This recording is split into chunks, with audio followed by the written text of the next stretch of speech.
عزیز طلبہ، السلام علیکم ورحمۃ اللہ تعالی وبرکاتہ۔ بسم اللہ الرحمن الرحیم، اللہم صلی علی سیدنا و مولانا محمد کما تحب و ترضی بان تصلی علیہ۔ عزیز طلبہ، اس سے قبل ہم نے بتایا تھا کہ مرکب عددی کا وہ عدد جو فاعل کے وزن پر ہوتا ہے اور اس کے اخیر میں یا نہیں ہوتی ہے اور وہ عشرہ سے مرکب ہوتا ہے، جیسے الثالث عشر سے لے کر تاسع عشر تک۔ تو یہ دونوں جز مبنی بر فتح ہوتے ہیں، جیسے جار رابعہ عشرہ، رأیت الرابعۃ عشرۃ، مررت بالخامسہ عشرہ۔ اور اگر مرکب عددی کا وہ جز جو فاعل کے وزن پر ہو، اگر یا پر ختم ہو، وہ یا پر منتہی ہو، تو اس کے جز اول کے سلسلے میں دو لغتیں ہیں، یا کو فتحہ کے ساتھ پڑھنا اور یا کو سکون کے ساتھ پڑھنا، لیکن یا کو فتحہ کے ساتھ پڑھنا زیادہ بہتر ہے، جیسے جاء الحادی عشرہ والثانیہ عشرہ۔ عزیز طلبہ، آج کے درس میں ہم آپ کو عامل، معمول اور عمل کے سلسلے میں بتائیں گے کہ عامل کسے کہتے ہیں اور معمول کس چیز کا نام ہے اور عمل کسے کہا جاتا ہے۔ تو عزیز طلبہ، درس کو شروع کرنے سے قبل تقریب فہم کے لیے میں آپ کو یہ بتاؤں کہ ایک مؤثر ہوتا ہے اور دوسرا متاثر ہوتا ہے۔ مؤثر کا معنی اثر ڈالنے والا اور متاثر کا معنی اثر قبول کرنے والا، اور تیسرا ایسا ہوتا ہے جو نہ مؤثر ہوتا ہے اور نہ ہی متاثر ہوتا ہے، یعنی نہ ہی اثر ڈالتا ہے اور نہ ہی اثر قبول کرتا ہے۔ تو تین چیزیں ہوئیں۔ پہلی چیز مؤثر، جو اثر ڈالتا ہے، تو مؤثر کو عامل کہا جاتا ہے، اور متاثر جو اثر قبول کرتا ہے اسے معمول کہا جاتا ہے، اور جو نہ اثر ڈالتا ہے اور نہ ہی اثر قبول کرتا ہے اسے عاطل کہا جاتا ہے۔ الفصل الرابع، چوتھی فصل، العامل والمعمول والعمل، یعنی فی بیان العامل والمعمول والعمل۔ چوتھی فصل عامل، معمول اور عمل کے بیان کے سلسلے میں ہے۔ متى انتظمت الکلمات فی الجملہ، جب جملے میں کلمات منتظم ہوتے ہیں، منظم ہوتے ہیں، فمنہا، تو اس میں سے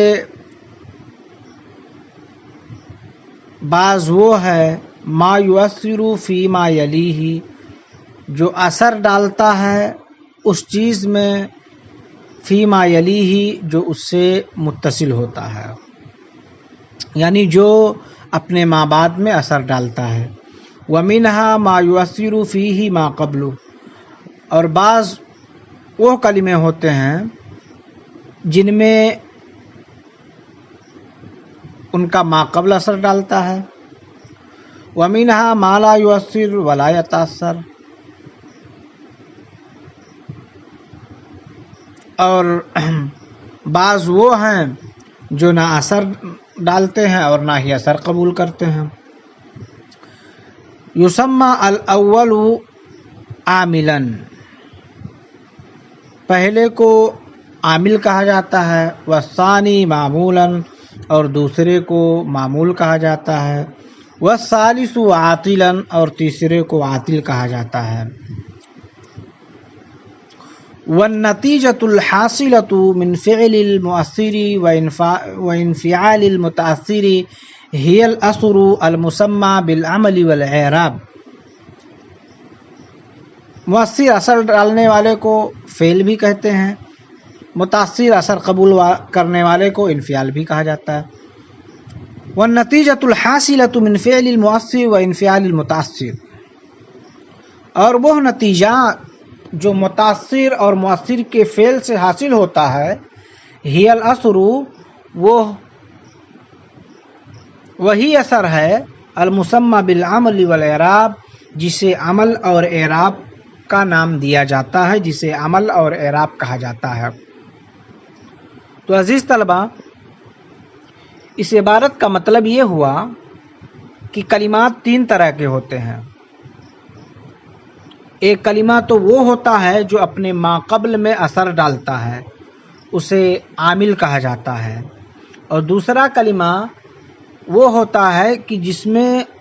اس کا ما قبل اثر ڈالتا ہے تو اسے معمول کہا جاتا ہے، اور تیسرا کلمہ وہ ہوتا ہے جو نہ اثر ڈالتا ہے اور نہ ہی اثر قبول کرتا ہے تو اسے عاطل کہا جاتا ہے۔ اور جو رزلٹ اور نتیجہ فعل مؤثر اور متاثر سے ماخوذ ہوتا ہے، حاصل ہوتا ہے، اسے عمل اور اعراب کہا جاتا ہے۔ تو عزیز طلبہ، یہاں سے ہر ایک کی، عامل کی، معمول کی اور عمل کی، ہر ایک کی الگ الگ تعریف کر رہے ہیں۔ مصنف فرماتے ہیں فالعامل ما يحدث تغیرا فی غیرہ، عامل وہ ہے جو اپنے غیر میں بدلاؤ پیدا کرتا ہے، فیرفع او ینصب او یخفض او یجزم ما یلیہ، تو وہ رفع دیتا ہے یا نصب دیتا ہے یا جر دیتا ہے یا جزم دیتا ہے، ما یلیہ، اسے جو اس سے متصل ہے۔ یعنی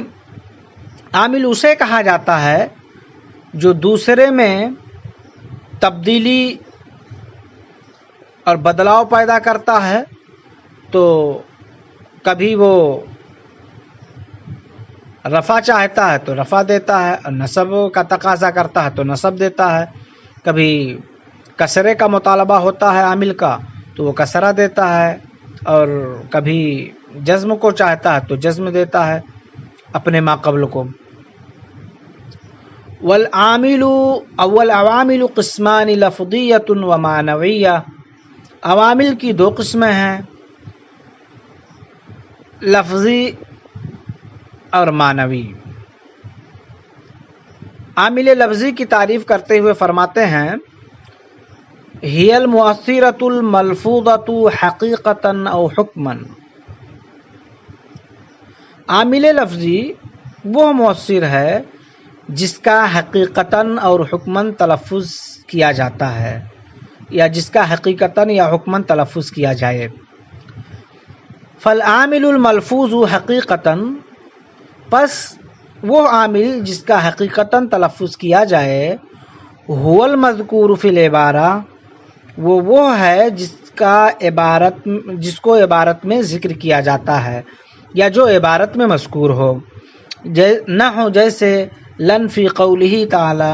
جیسے لن اللہ تعالیٰ کے قول میں لن تنالوا البر حتی تنفقوا مما تحبون،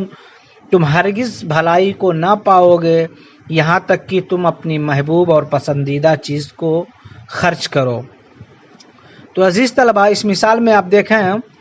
کہ لن یہاں پر جو ہے وہ عامل ملفوظ حقیقی ہے، یعنی ایسا عامل ہے جس کا حقیقی طور پر تلفظ کیا گیا ہے اور یہ عبارت میں مذکور بھی ہے، لہٰذا یہ عامل ملفوظ حقیقی ہوا، یعنی ایسا عامل ہوا جس کا حقیقی طور پر تلفظ کیا جا رہا ہے، کیونکہ عامل ملفوظ حقیقی کہتے ہی اسے ہیں جو عبارت میں مذکور ہو۔ والملفوظ حکما هو الذي لم يذكر في العبارة، اور عامل ملفوظ حکمی یعنی وہ عامل جس کا حکمی طور پر تلفظ کیا جاتا ہے، هو الذی وہ ہے لم یذکر فی العبارہ جو عبارت میں مذکور نہ ہو، جس کا عبارت میں ذکر نہ کیا جائے، ولیکن ذکر فیہا ما یدل علیہ لیکن عبارت میں کوئی ایسی چیز ذکر کی جائے جو اس پر دلالت کرے، مثل ان الناصبۃ للفعل المضارع المقدرۃ بعد حتی، جیسے ناصبہ جو فعل مضارع کو نصب دیتا ہے اور حتی کے بعد مقدر ہوتا ہے، مثل ان جیسے کہ ان ناصبہ جو فعل مضارع کو نصب دیتا ہے، ان ناصبہ للفعل المضارع مثل ان ناصبہ للفعل المضارع یعنی جیسے وہ ان جو فعل مضارع کو نصب دیتا ہے، المقدر بعد حتی اور حتی کے بعد مقدر ہوتا ہے، کما فی قولہ تعالی جیسے کہ اللہ تعالیٰ کے قول میں، وما كنا معذبین حتی نبعث رسولا اور ہم عذاب نہیں دیں گے یہاں تک کہ ایک رسول کو بھیج دیں۔ تو اس مثال میں آپ دیکھیں کہ حتی کے بعد ان مقدر ہے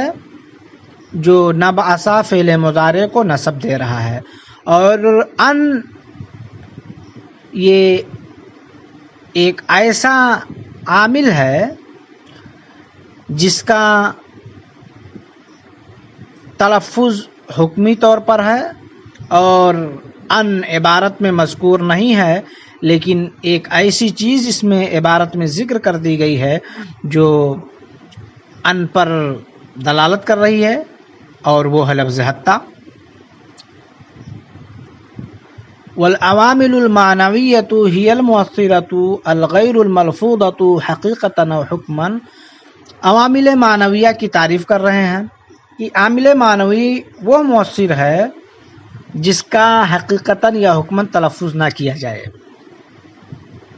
اور اس کی دو قسمیں ہیں، وہی قسمانی اور اس کی دو قسمیں ہیں۔ الاول پہلی قسم تجرد الاسم عن العامل اللفظی، اسم کا عامل لفظی سے عاری اور خالی ہونا، وہو یعرف فی عرف النحاة بالابتداء، اور اسی پہلی قسم کو نحویوں کی اصطلاح میں ابتدا کے نام سے جانا اور پہچانا جاتا ہے۔ یعنی عامل معنوی کی پہلی قسم جو ہے وہ ابتدا ہے، یعنی جو مبتدا اور خبر میں عمل کرتی ہے، لیکن عامل اس میں جو لفظی ہوتا ہے وہ ابتدا کہلاتا ہے، اور یہی مبتدا اور خبر کو جو ہے رفع دیتا ہے۔ وہو یرفع المبتدا والخبر، اور یہ یعنی دوسری یہ قسم جو عامل لفظی سے خالی ہوتی ہے، یہ مبتدا اور خبر کو رفع دیتی ہے، علامہ هو الراجح المشہور من المذہب، جو کہ مشہور اور راجح مذہب ہے، یا یہی مشہور اور راجح مذہب ہے۔ وسیاتی الکلام علیہ فی مبحث المبتدا والخبر، اور مبتدا اور خبر کی بحث میں ان قریب اس کے سلسلے میں گفتگو ہوگی، بات آئے گی۔ والثانی، اور دوسری قسم، ہوا تجرد الفعل المضارع یعنی الناصب والجازم، دوسری قسم فعل مضارع کا ناصب و جازم سے عاری اور خالی ہونا، وہو یرفع المضارع، اور وہ مضارع کو رفع دیتی ہے، یعنی دوسری قسم۔ والعوامل اللفظیۃ ثلاثۃ اقسام، اور عوامل لفظیہ کی تین قسمیں ہیں، افعال و اسماء و حروف، افعال، اسماء اور حروف۔ سأتحدث عنها في نوادر النحو بشيء من البسط والتفصيل ان شاء اللہ تعالی۔ ان قریب ہم اس کے سلسلے میں تفصیل کے ساتھ نوادر نو میں بیان کریں گے اگر اللہ تعالیٰ نے چاہا۔ السلام علیکم ورحمۃ اللہ تعالیٰ وبرکاتہ۔